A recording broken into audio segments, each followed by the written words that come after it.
Hello, everyone, and welcome to the Chicago Communicator News Media. This is On Point, presented by the aforementioned title.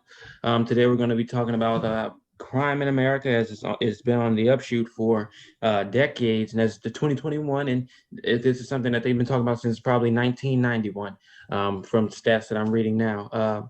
The President Biden, has announced his plan to send federal assistance to states such as Chicago and California, as well as New York and the West Coast, or sorry, the East Coast, to assist those local and regional leaders with their efforts to reduce crime.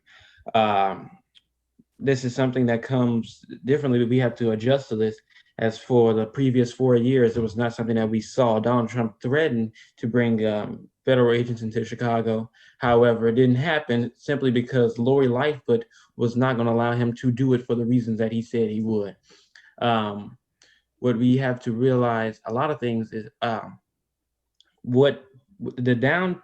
When we look at the decrease in certain things, and this is statistically backed up and supported, that the downtick in certain types of crime relates directly to the increase in other types of crime.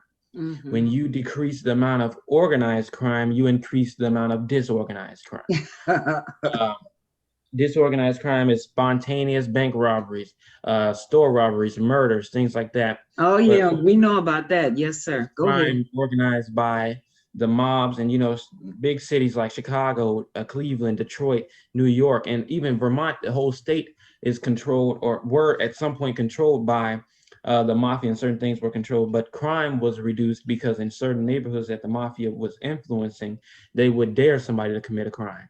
Wow. So when you have stuff like that, you have more order but less order, if you know what I mean. You have certain crimes, like crimes that are federal, more mafias typically are doing more federal level crimes. While you see here, these are crimes that are for illegal federally, statewide, and locally. Um, so we have Miss Yoan, who's going to read a newsletter from the Chicago Communicator News Media on crime. And Ms. Yo, take it away. Miss Yo, you can read your. All right. Here.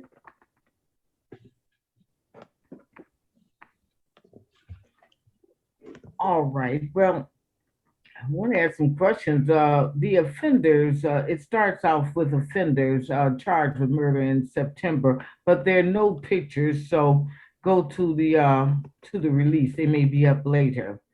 Motor vehicle thefts in the 7th district of Inglewood has kicked a large curb, and they're doing something about it. They're just asking you, whatever you see, please call in. Um, Missing people. We have about 3 or 4 missing people missing within the last 3 days. And should I have the names? Yeah. 3 people. All right. There's Juan Reyes, 24 years old, brown eyes. He's actually a homeless, and he takes the blue line and several other lines back and forth, but he hasn't been heard of since the 21st. Please call in.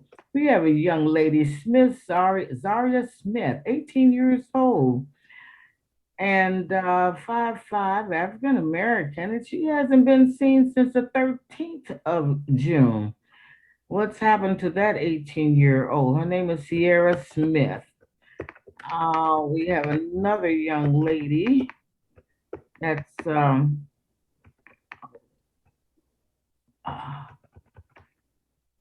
just a minute. I had her here.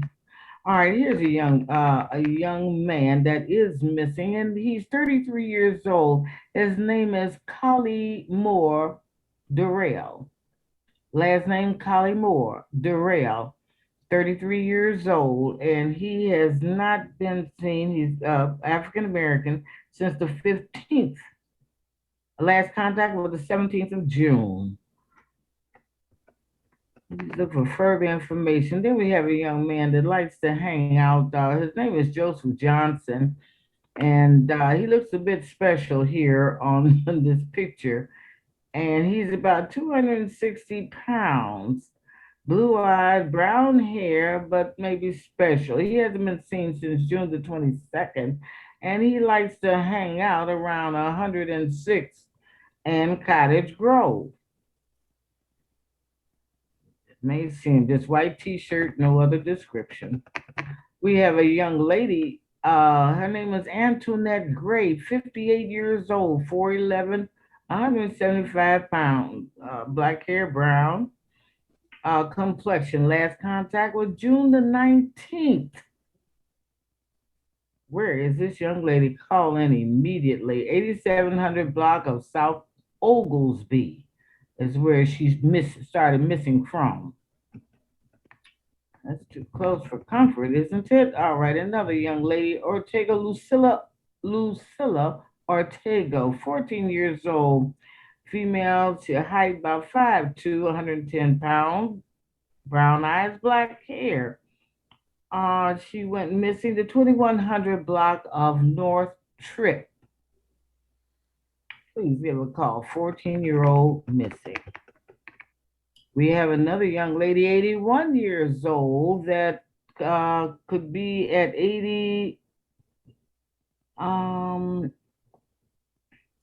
you see 8100 South Drexel is where she is the vicinity, 8100 South of Drexel. She became missing. She may have a bit of dementia, and so, but she's 81 years old and does not look like it. So that could really fool you. All right, black and gray mingled hair, but mainly black. All right, with glasses. Look out for Miss. She answers to Mary Townsend.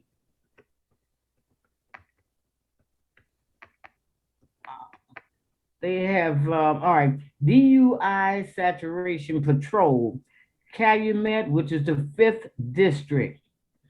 It's going to be, end up Friday to Saturday and from Saturday to Sunday, actually, with all of them.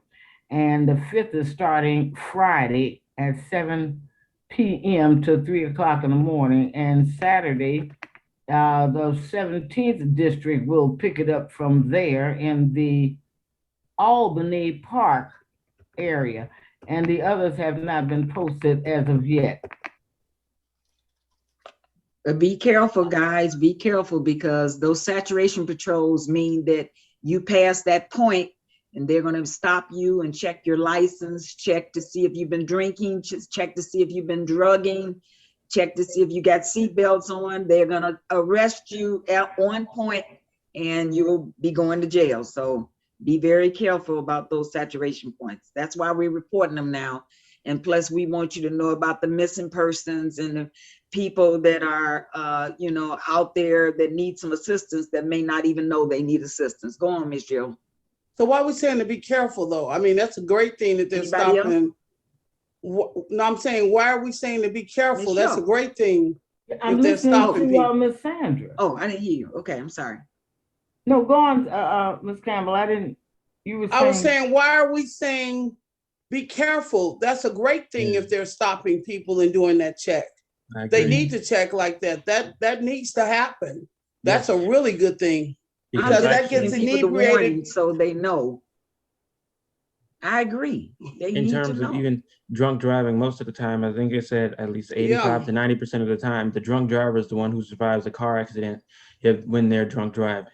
Yeah, so that's what you need to be careful. That's good that they're stopping them. Yeah, we don't want to warn them. Let them roll up there drunk and get arrested. Yeah. Well, expect what's getting ready to happen.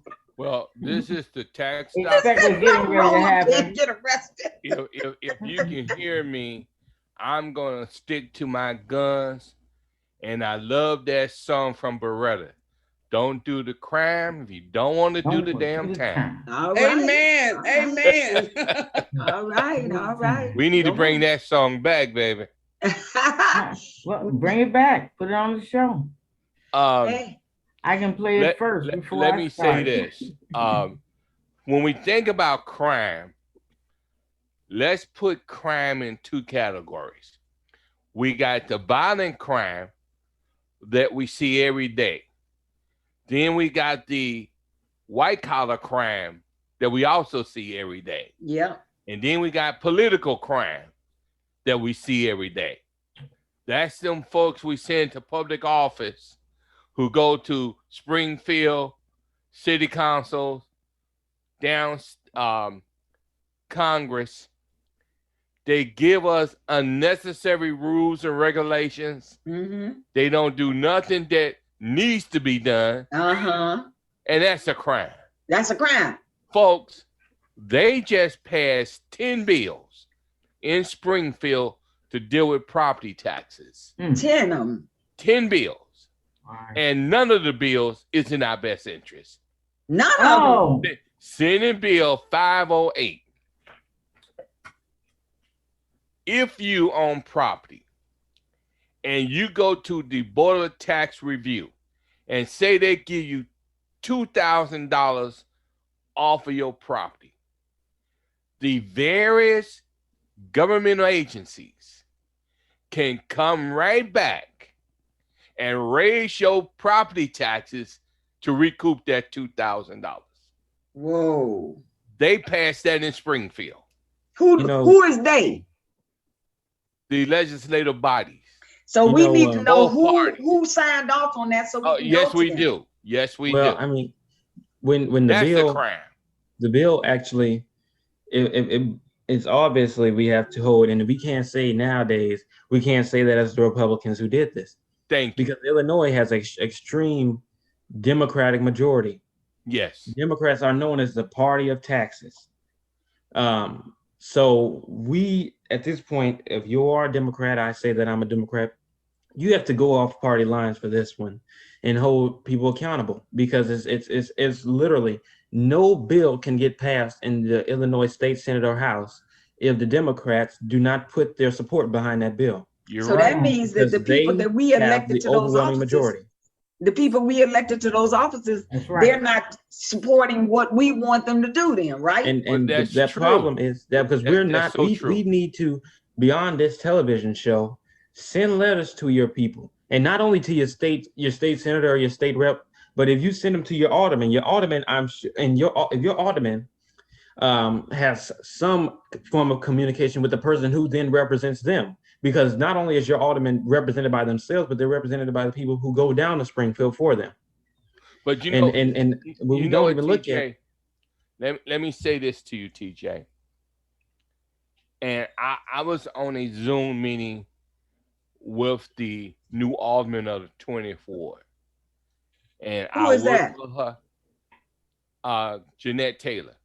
Okay. Oh yeah, she just had an encounter I with the work mayor for her today. Matter of fact, I designed a binder this big to educate her on how to run for that office, what to campaign on, and she won.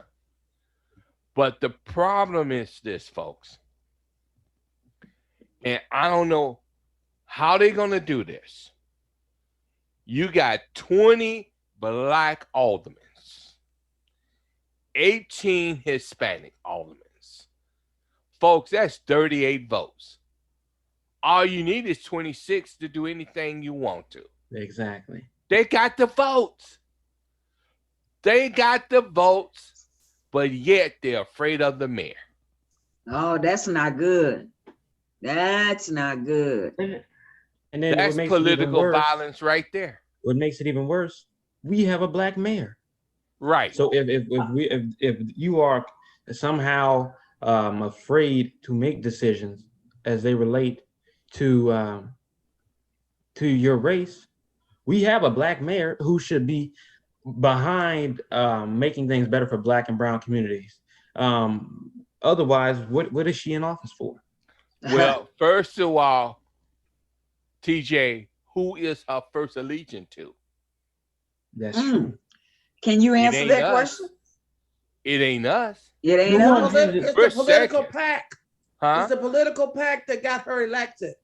No, Her but allegiance- but Her the allegiance question is to that this. political pack. Who that is got she her beholden elected. to? What, The money. what That's what she other just said. community? That she got the political What pack other that gave her the community? money. No, the what political other pack- community is she beholden to? Well, she may be beholden to the community that is her sexual orientation. She's beholden to However, the gay and lesbian North community. side. Thank you. She has to. If And that is the truth, but we don't know. We don't. When do she actually come out and say she's black? She never says she's black first. Oh, yes, she did. When? Yes, she did. She did a big old speech before Juneteenth. Yes, she did. She did a big old speech before Juneteenth. She did a big speech after Juneteenth. Okay. And she talked exclusively about black people, and so did Tony. And racism. Brinkwinkle. Yep. She sure did. Wow. What she is that's beholding. What you call a massive cover-up. She's beholding to the political pack that put her in office and that continues to and that will support her.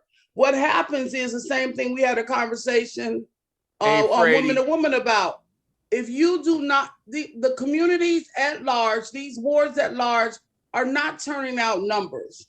Yes. They're not turning out numbers. The aldermen in these wards do not control their ward.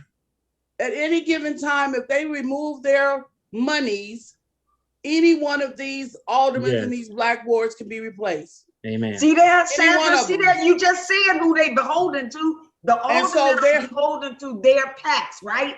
They're beholden to the money that they need. Because they're incompetent, just like you said about this other woman. Yeah.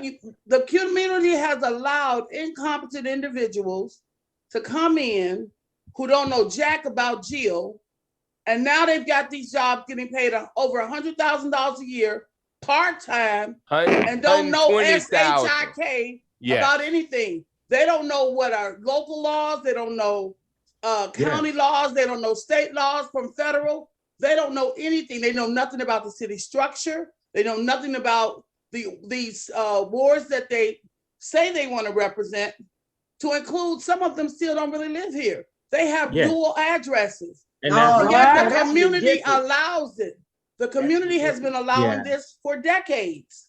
We have to for decades. And this, I know that we are so centered. We're very emotionally attached to Chicago. But if you look in New York, there's a she's not new, but she was elected, I believe, in 2017 or 2015, one of those elections. And she is Alexandria Ocasio-Cortez. A lot of people know her. She actually removed a guy who was in a seat for 20 years. The man didn't even live in the district that he represented. He lived in Massachusetts and was representing a district in New York. Whoa. In the southern New York. And Cortez is smart. And she her major was economics. Yes. She went outside of her district. Talking about bright Hispanic woman. Yes. The sister is bad. Before she ran for her office, she went across the country and raised tens of millions of dollars for her campaign for her to be representing New York. She also went down to Texas during the power shutoff when Ted Cruz was in Cancun. She was raising money. And he blamed his daughter.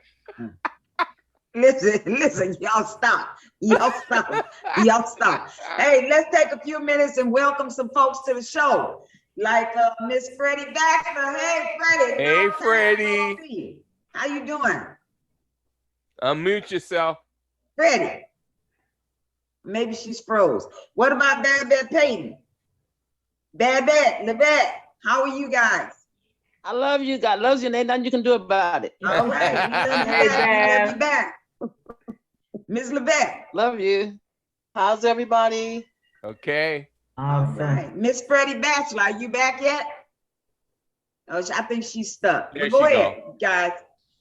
I just like folks to know that we know they're there. Hey, Lori Lightfoot isn't even from Chicago. I know what you all were thinking when you all elected her. I've been trying to We didn't elect her. That PAC elected her. Lies. No. Most actually, it says that Lori Lightfoot, representing a strong two minority communities, was more likely to win votes regardless of where she's from, although most people elect to Chicago mayorships, people from Chicago. But she was also president of the Chicago Police Board. So I guess that is what got her. And that job right there should have been a big no-no and concern for you all. With everything with Chicago police, with the Chicago police's history, and their unwillingness to be open, and the fact that many of their shootings and things and their police brutality went unchecked for decades. And then you turn around and you vote in the president of the former president of the police board. This is no different than West Virginia voting in the owner of the coal mine as the governor. I mean, and we say them people don't know no better. So what's Chicago's excuse? What's Chicago's excuse? There's 1.8 million people in West Virginia, 2.7 in Chicago. So what's Chicago's excuse? His name was Willie Wilson. Willie Wilson. That's right. Took her to the next level. He was a bad candidate.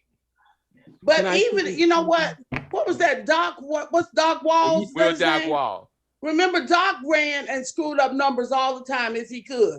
Oh, but again, historically, if you're a historical voter or even a person who loves Chicago as myself, I've been voting forever, even when we had no other choice but Richard J. Daley. I remember how that used to be a fiasco. I've seen where aldermen and mayors, the mayor has paid someone to run against them just so it wouldn't look so bad because they weren't going to let anybody in. They knew that. Yeah.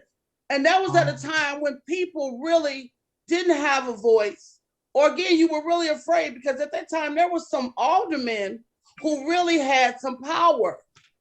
And again, that was one thing that I have to say, Richard M. Daley, that's one of the things that he did was strip them of their power, those that he could. Wait a minute. You said that he stripped them of their masculinity. of everything. He stripped them of everything he could. And for those that he could, he did. That's crazy because Anthony just brought up Jeanette Taylor, and they have just put on the news how Jeanette Taylor and Lori Lightfoot today in the back of the city council chamber got into a heated discussion to which Jeanette Taylor at some point put her finger in Lori Lightfoot's face and later on commented that she does not work for the mayor. And as soon as the mayor gets that, she'll have a lot more get done. And that's the problem. That is the problem. That is correct. But that means you got to get your alderman to get some damn backbones. And I agree too. I will tell you. They scared of a mayor. They scared it's not just scared. It's not just scared. It takes money. It takes money to run a campaign. Yes. On the for real side, it takes money to run a campaign. If they need money to stay in that job, many of them went into debt running the first time. Yeah. And again, they hold it over them. That debt, even when they help them the second time, they hold it over them, that debt. If you really want someone to represent the community is going to have to get off their ass and get behind a candidate 100%. Yes. You want your kids to be educated better, get off your ass, spend that money on education. They buy these goddamn gym shoes. Yep. They pay all absorbent amounts of money for these video games and video systems and stuff, but you don't pay anything into your kids' education. Yeah, you buy these houses, like they say with the taxes, we're being ripped the hell off. You don't put anybody in office to help you. They won't even invest. You can't get them to pay $100 plate for a fundraiser is nothing. I promise you, in these Black communities, they will not spend $100 on a plate for a candidate that's going to do them well. And we don't. It's only $100. Most of these fundraisers, they're paying $1,000. For those that got causes and they want something supported, they will pay $1,000. They will pay $2,000 if they need to, just to get their cause pushed. If you want something to be better, the community needs to be better. Because for every one of those few couple of hundreds that are paid $3,000, you've got at least, when I was beat facilitator, you had at least 76,000 people in these wards. And what we don't realize $100 a pop. That's a lot of money. Our mayor voiced her opposition to having an elected school board. When we have an appointed school board because that is appointed, any appointee, someone who's been appointed, can be fired by their appointer. So if you ever go against what the mayor says, you're out of a job. You don't have a job. So Wow. if the mayor just showed her opposition to having the community run how their children are educated, she just shown an autocratic way of running the city. She wants to be in control over who is in charge of the schooling, opposed to us having, and then what we don't even realize, we're still going to wait another 4 years, another election period, another time for somebody else to be in office, 4 years for a hybrid appointed and elected position. Then another 2 years after that for a fully elected school board. That's 6 years of education. That I could finish half a high school in my entire college. And I can finish 7th through 8th grade and then entire high school through then. And we'll still have, and then you have to realize that the decisions or the votes that are proposed, or the bills that are proposed by then, won't go into effect until years after. You won't even see that change until years after it happens. So you're saying 6 years TJ, plus. The sad part about the fact that the mayor was first supportive of elected school board, but then she got a sniff of what you call the cocaine power in running the school board and controlling that $8.4 billion budget. That when she sniffed that cocaine powder, I'm not gonna say cocaine power. I've seen them all do it with all kinds of power. Okay. Power. It is very hard. Power is power. Yeah, and it's very hard for some people and for a lot of people. Yes. With any power to stay humble. But that's the whole thing about prayer. But that's a whole nother show. Yeah. We you know what? I'm sitting up here and I'm sorry, forgive me, because I hope, Wanda, you're going to edit this out your tape. But I'm going to let you know this is really weird. There's a Miss Freddie Batchelor that joined us. Yes. And I just want to see if that's the Reverend Freddie Batchelor. Yes. That's on there. And to show you how small this world is, I met Reverend Freddie Batchelor, oh my God, 2002, 2003, doing a federal mediation. And then here she is, here we are here. I was told she was in another state. So she is. Okay, great. Welcome. She was. And I guess she must have stepped away for a second. She was. She still is in another state. Hey, Freddie. She's back home in Chicago. How you doing, Freddie? I was at a press conference with her to save the building that was built in 1944 in Argyle Garden for the military. That whole complex was built for Black soldiers. Really? Wow. Oh yes, and you know what? They brought that out the other day. Thank you for reminding me of that. There is something going on with Argyle Gardens because they were attempting to tear down a building that's there. Yes. And she must have froze because she dropped off. No, Freddie's there. No, I can't see her. No, she's gone. I'm sorry. Yes, she is. She dropped off. But you need to get in touch with her. Somebody needs to shoot her an email, give her a call. I definitely wanted to hear from her, especially after all this time. A wonderful woman, a whole lot of wisdom. She's awesome. Yes, she really is. I understand that Argyle Garden was built over a landfill. Well, whether it was built over a landfill or not, it was built for Black soldiers. And Harvard High School was considered the military school. And the problem is that even myself as a veteran didn't know the history of Argyle Garden. Wow. And that's scary because I had a relative to move out there when they first opened 1,000 years ago. Yeah. And I do remember her husband was a veteran. I mean, because it was hard to get in there. And you had to apply. It was a beautiful place, beautiful place. Yes. And I remember that the fact that they had to apply to get in, and that it was well kept initially. So I don't know what happened. I don't know how they fell off. That. All that's part of Alderman Bill's ward, the 9th ward. And see, that's the other thing that has to stop. That's the other thing that has to stop. When we as a people don't take care and preserve our properties or these monuments that are built for, erected for our soldiers or our contribution in Americans' history. We have really got to change the way that our people think and the way that they behave, although they've been trained to think that way. That's the other thing. That's that miseducation and the re-education of, because they've been taught to do these kind of things. And we need to get back to the roots, the grassroots efforts, instead of hovering over their heads. Yeah. And they miss it.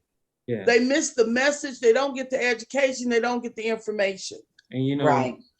last week, we closed on almost a cliffhanger because I say there's two forms of miseducation. When you miseducate and leave it, and then you miseducate and then close the minds of the miseducated. That way, nobody can get to them. When you close somebody's mind, there is no hope in changing that person's mind unless you find a way, a crack. And that you have to search and sift and sometimes go all out of the way for that. So you have to really understand and dissuade, and you can't close minds. Even if you are properly educating someone, you can't close their minds to education.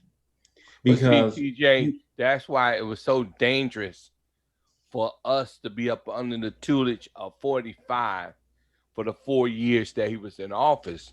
Yes. Because he took the position that he loved uneducated people. And he did. He did. He does. It profits him. And the sad part is those who were undereducated. I ain't gonna say I'm gonna give him a little bit. I'm not gonna say anybody is totally uneducated, but those who were undereducated or miseducated failed to realize the danger that was speaking to them. Absolutely. The danger that was in charge. And this person here has and had the capability of setting us back for decades. There's nothing progressive. Only thing is he helps the rich get richer. Yes. By ostracizing and exploiting the poor. And you know what gets me to this new thing with business and fair and open and fair business, where everything is exploited. That is true. But exploitation to the point where it holds a whole nation or a whole group of people down is criminal. Yes. They don't even allow you to exploit a crop or exploit a product that way. I mean, that's the same thing they keep going after Microsoft about, and now they're going to go after Oracle about, because they seem to be running and controlling all of the IT stuff. And they feel that that's criminal. Well, it's criminal for them to do that, but it's not criminal for what Trump and others want to do to people, to human beings. When we think about it, when you control all of something, and just look at this for a minute. And it was brought to my attention by my teacher and my grandmother. Ms. Campbell loves this teacher. And he said, when you think about it, you don't actually buy land. You only lease it, and you pay the government for land that's not really yours. So it's the same thing when somebody controls everything and you're paying to them what's supposed to be is in your name because it's in your possession for this amount of time that you pay for it. But when you stop paying, when you can't afford to pay for it anymore, it can be just as easily snatched from you. They come and take it. And we have Donald Trump, and this is we have to think about it. And his way of going around crime, putting people in positions where they're not necessarily criminal, but morally it's criminal.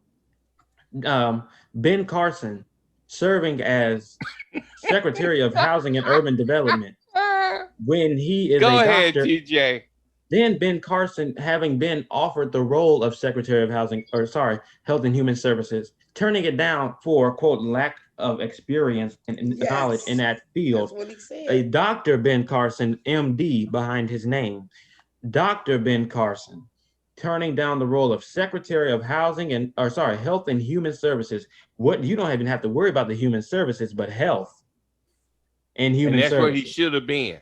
And yet Donald Trump, he was not qualified. At least he was honest about that. And thank God. But he was no more qualified to be. And he was Secretary even less qualified. He was even less qualified, as you say, TJ, to For be at HUD. HUD. But just so happened, God is always right on time, because the folks, and I have some really good friends of mine, because we have a regional office and a district office for HUD here in Chicago. Luckily, by God's grace, there were some people who were there who were able to circumvent everything that he tried to do. Yeah. And there were some people in DC who stayed to make sure that he couldn't make some of the muck-ups that he was trying to do. We don't even and that was know. The only reason some of the things he was about to really do individuals with Section 8 vouchers in. He wanted to get rid of them because the whole voucher process, that thing where it's long-term and permanent, he wanted to do that certificate mess, which is short-term. I think the certificate thing, they only have 5 years or 6 years or something, and they give it and they have to be able to get off of a voucher. It's perpetual as long as you're within the income requirements, and that you don't have any felons or ex-felons, and you don't become a felon yourself. No felonies. But he wanted to get rid of that. And what we have here is, first of all, look, when we had this conversation a lot, Donald Trump only picked up steam for this one reason. Fox News, OAN, and a bunch of other conservative news platforms.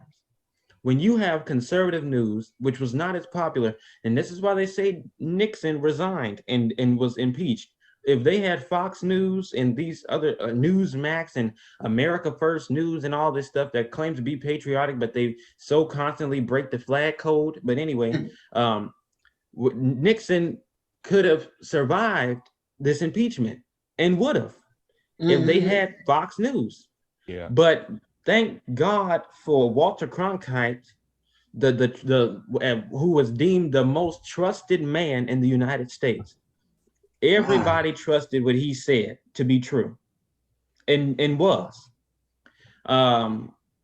We have now Fox News, and when they get sued, do you know what Fox News says?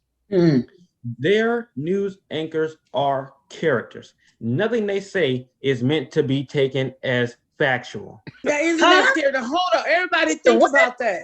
Everybody think about that right there. And they're not the only ones saying that now.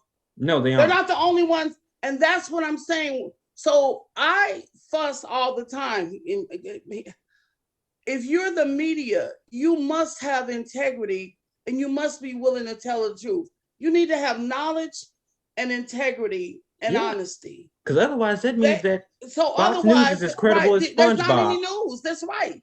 Didn't I tell you?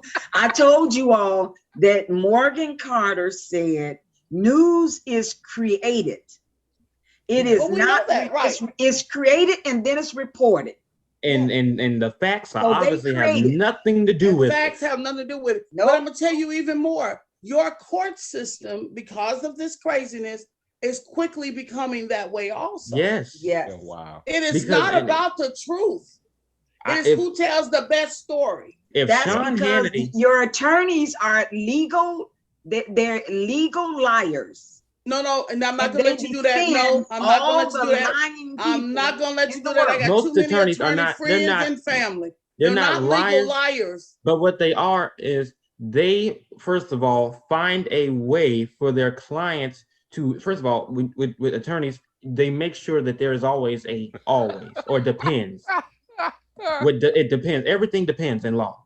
It depends on the case. Like Michelangelo. So one person. And that's why everything's on a case-by-case basis. One person may have a totally different case, but not Fox News. They lie all the time. Fox News, they told people that when your child is 10 years old and wearing a mask, you go up and you call the police, the local CPS on the parent, because that is just as bad as a 10-year-old being punched in the face right in front of you. It's insane the way that they bait these people. And then Fox News has a way. There's a way that they twist your mind. The woman reported that for 10 years, her father watched Fox News and became a totally different person. Before then, he was accepting, loving, voted Democrat all the time because he was inclusive. He wanted everybody to have a fair chance. He started to watch Fox News. But that's normal. And it perpetuated a lie And then it went to him saying racial slurs, following Donald Trump, voting for Donald Trump, being racist, but he was generally or genuinely a good guy who had been brainwashed by the propaganda that was Fox News. But see, that's where I differ, because I understand you can take the weak-minded, and he could have been a weak-minded person. I believe in the thing once a man, twice a child, and I understand what that means. After a certain age, and again, people become more vulnerable. That's why they do scams with seniors also, because they become weak-minded. They don't exercise good judgment. Right. But at the same time, why would she sit there and let her father be changed like that? Exactly. And I'm gonna tell you, because I just found out a cousin of mine who once upon a time was intellectual. As a matter of fact, she has her PhD. We were all applauding her for going and how she stuck with it. Took her a while to get it and whatnot. I just recently found out that she was a Trump supporter and that she can't stand for you to say anything about Trump. Well, I could not wait to make a comment, and I can't share the comments that I made with her about her and what she believed in. Go ahead and tell us, Sandra. Tell us. And you're like E.F. Hutton right now. And when I got through with that, and I'm making sure this gets back to her, because I want to know what the heck is wrong with you. Yes. But I later found out, because someone reminded me, you got to remember, this person here has always been trying to be somebody. Right. Or trying to be part of something. Because she joined the military so she could be something. She joined the Navy. She was in Alaska. So she was always she's been trying to do that. And she still that has not happened for her. And I'm just going like, what? Are you serious? But yeah, that winds up being 87% of the people who voted for Trump are in that part right there.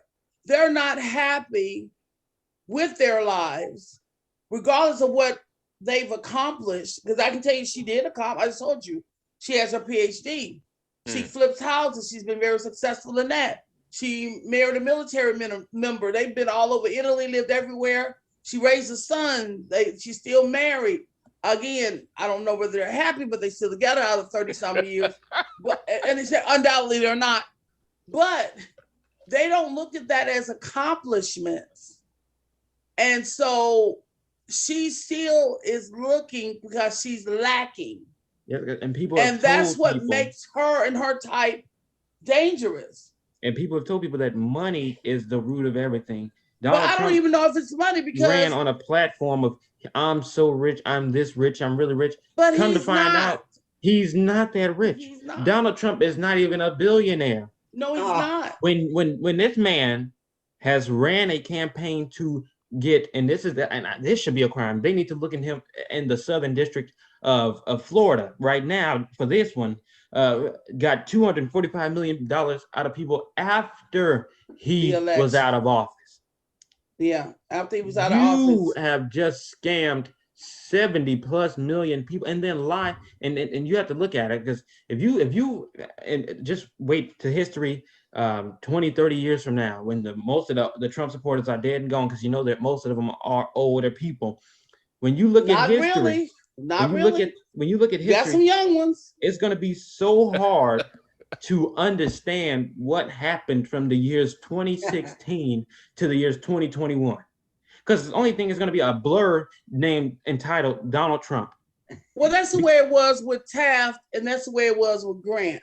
I mean, other than Ulysses Grant being part of the Civil War, he was a criminal the whole time he was the president. Yeah. And so was Taft. He was a criminal the whole time he was in office. So, and that's unfortunate.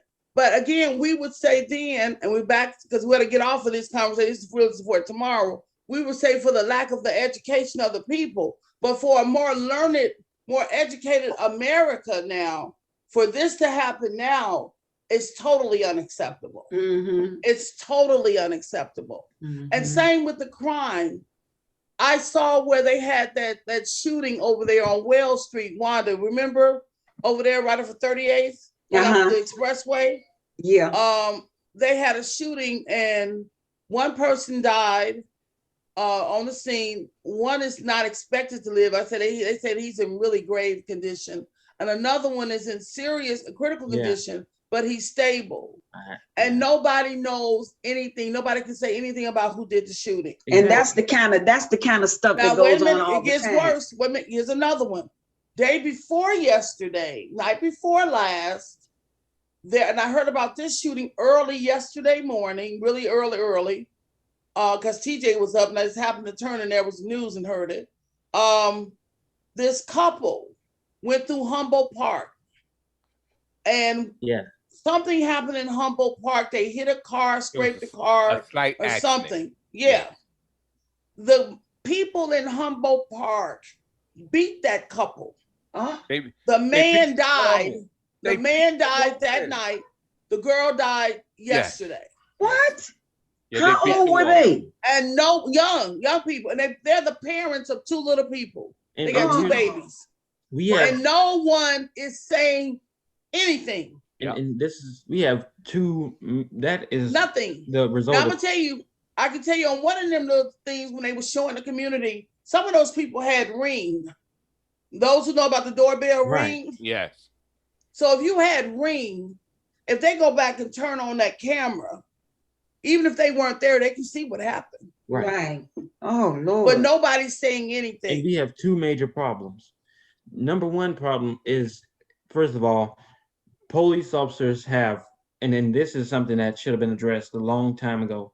We said, because one city's police officers have this reputation, it can't be general for all police officers. So we need to, we need to promote the fact that no police officer is the same police officer. When I was at career day in my elementary school, so it was around 7th or 8th grade, and that was, well, I'm now officially a junior. That was 3 or 4 years ago. Terry Hillard, former superintendent of the police department, said that out of the 100% of police officers, about 5 of them are bad apples that bring down the other 95%. We have to be able to separate that 95% generally. And not saying that, oh, you have to expect all officers to, first of all, make it known that they are a part of the 5%. But we have to teach awareness, teach how a police officer approaches your car and starts talking to you, for you to realize who you're dealing with. People are so trusting nowadays that you don't know who you're dealing with. You can I don't even know if it's trusting. In the Black community and the brown community, they're afraid of the police. And they're genuinely afraid of the police, and they do things out of that fear that I don't think if they were not so afraid, they wouldn't react that way. But then we have because the brutality has just been unreported, and it happens so frequently. And then the second problem is the wrong people are policing. Oh yeah, I agree with that. On the restrictions that our police officers, when you have, first of all, it's a restriction that most felons are not allowed to serve in police departments.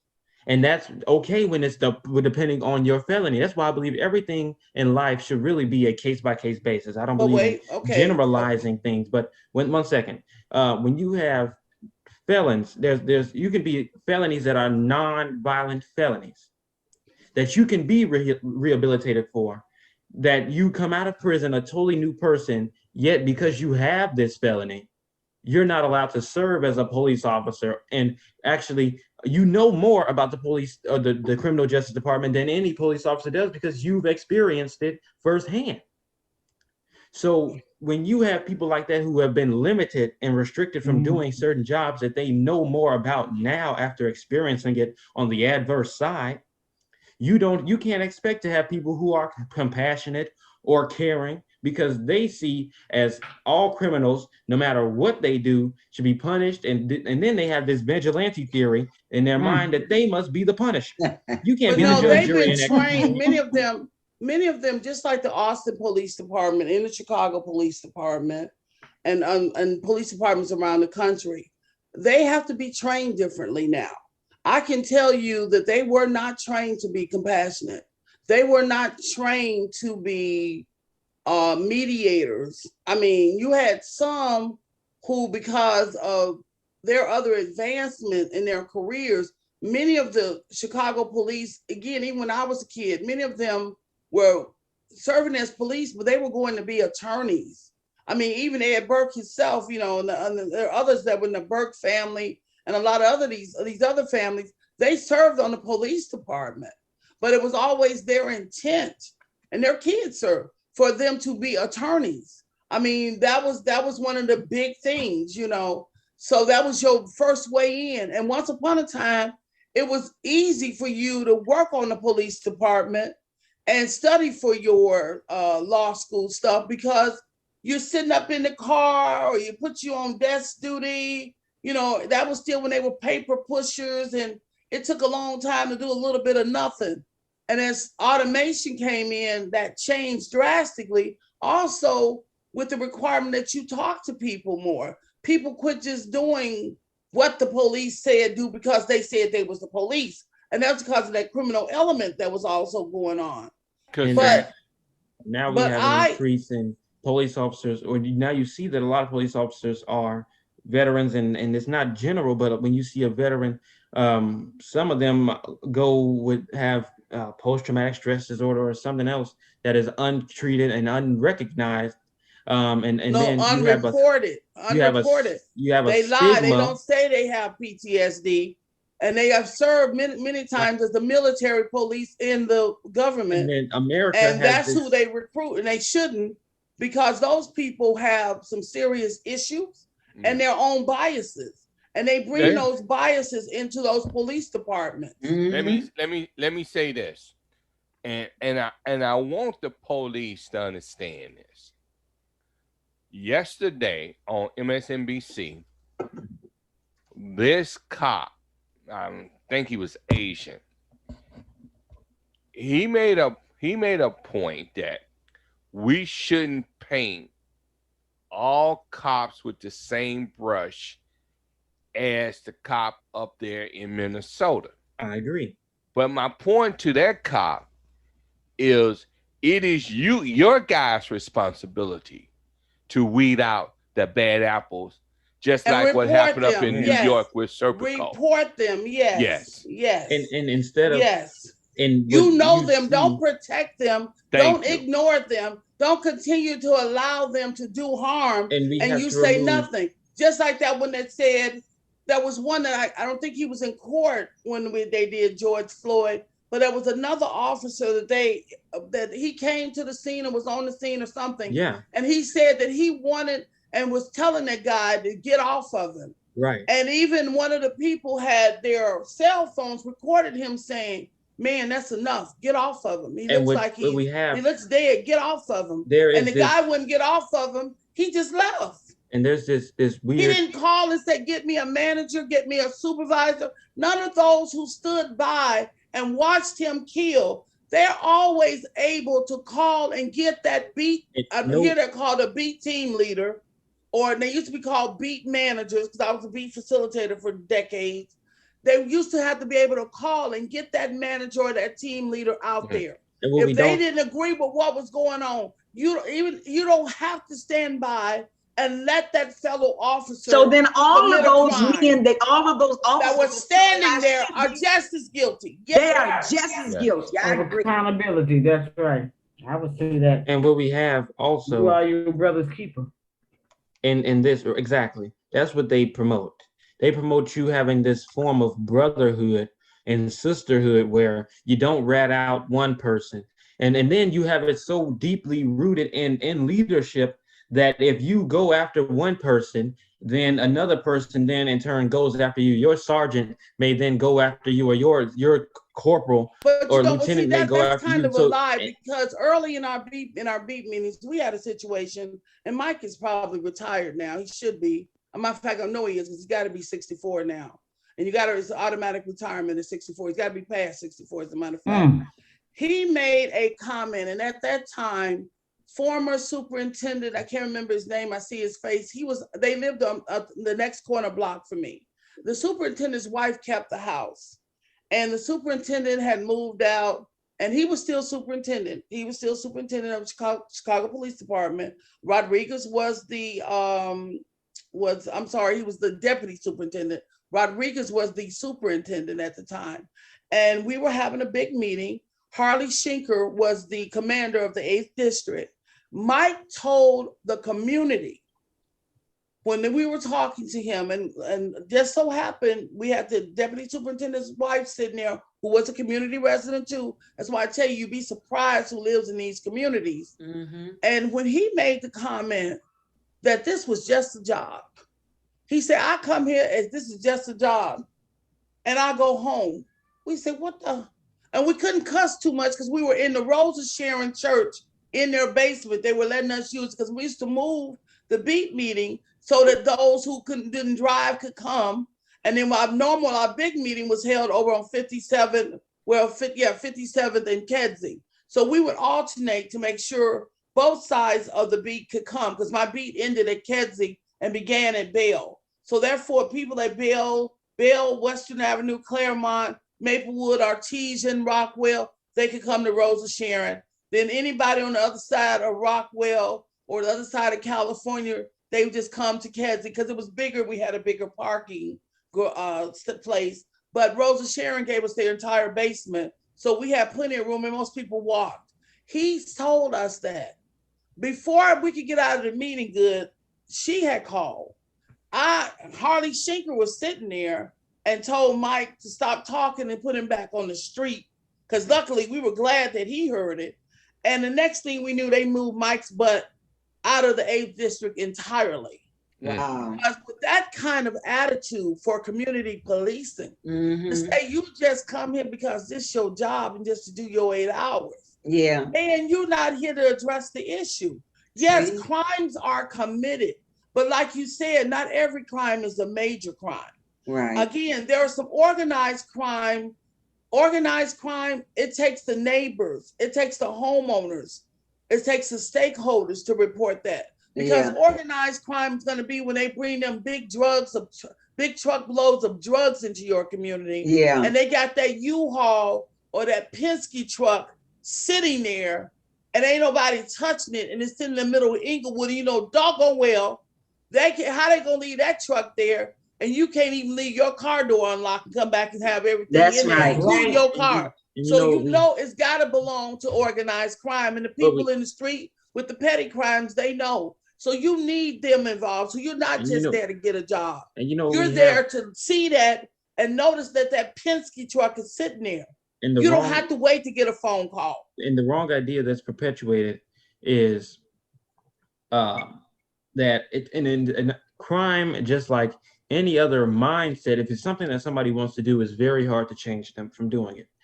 That's unless you spend the time and money and resources to rehabilitate, which the United States government and other subsidiaries that are prisons and bureaus of prison don't really take the time to do. Sticking somebody in a jail cell is not rehabilitate. Well, it's sure not. But we do not rehabilitate now, and they've been saying it, and they're not going to rehabilitate. And what we have is, that's because the people, until the people change it, and maybe it's your generation, TJ, that would.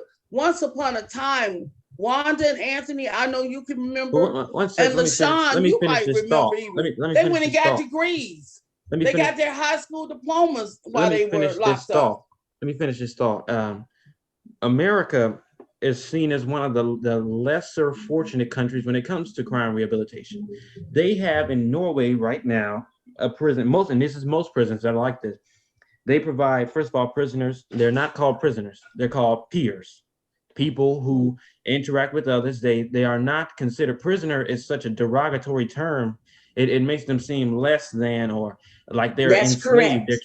And it's true, because if you look at the Constitution, 13th Amendment outlaws slavery when it's unless the government ordains it to be a prisoner is a slave legally. Yes.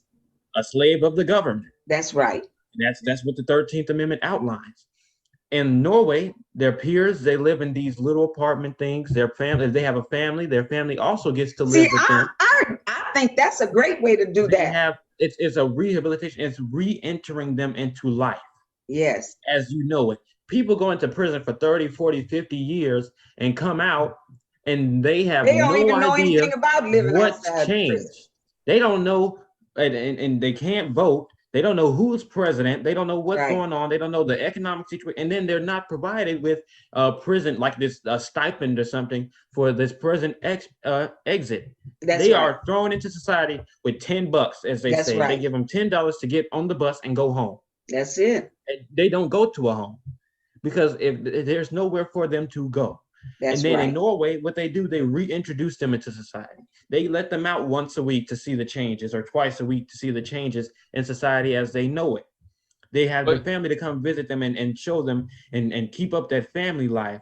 That's a rehabilitation. It shows them what they are in prison for, but also shows them what they want to get out of prison and stay out of prison for. Yeah. But TJ, your generation are some of the youngest folks hijacking people's cars, Amen. dicking people up.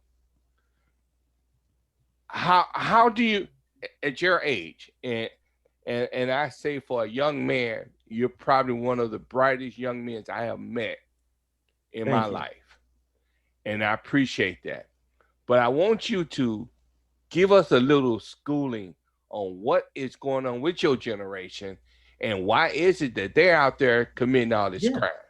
And we got 5 minutes to close, guys. So go ahead, respond to him, TJ. Last week we had this conversation that we often look at the generation breakdown, that we don't, it's 2 generations before me before we even get to my grandmother. And that's not like an age thing, but it's just 2 generations before me. And they have children, the generation before me have children in my generation. Right. So and it's so strange. It's a breakdown. My cousin, who is 7, his mother is in almost 40, will be 40 in 4 years. So if we break it down and you look at it, he'll be 11 and she'll be 40. Add 20 years to that, he's 31 and she's 71. Or 71. What do you have at that point? You, first of all, it's at 20 and 40, you have to spend a lot of time with your child when their child is 10. But that's a career age. You're looking at ages with careers where your children should be growing with you. We don't have that. First of all, you have parents who don't have as much education as they need to even educate their children. That's correct. Then we don't introduce the change in curriculum to the parents and children. School is always going to change, but parents need to know what's going to be taught. That's right. Otherwise, they can't teach it at home. Then we have to reform our way of schooling. Because schooling seems just to be a minimal version, a reduced version of being in a building that, first of all, has a stigma around children, because schooling is 8 hours a day. Yep. High school, you don't get to go with too many social interactions like that. High school is a social place, but social interactions outside of that school is very minimal and very rare. So you're not even learning about things outside that you may be interested in. You don't have a career building things in most high schools, and it's becoming popular, picking up steam now. But now my school doesn't talk to me about what I want to do. I know what I want to do because I have parents and my grandmother who is like that, who has always been a person to prepare your career. But she doesn't, and everybody doesn't have the luxury of having a person like that in their life. And because that's so rare, is like you have opportunities that are not expanded and extended to everyone. Everybody doesn't have the same opportunities. So that way, everybody doesn't have the same knowledge, doesn't have the same experience, and experience dictates action. That's correct. When you go through something, stealing those cars, you steal those cars to make what? Money. That money buys what? Maybe clothes, or even sometimes you just do it out of desperation because you need food, housing. Your mother is not going to be able to afford her rent this month. So you go ahead and you steal the car so that you can give the money to your mother so she can afford rent.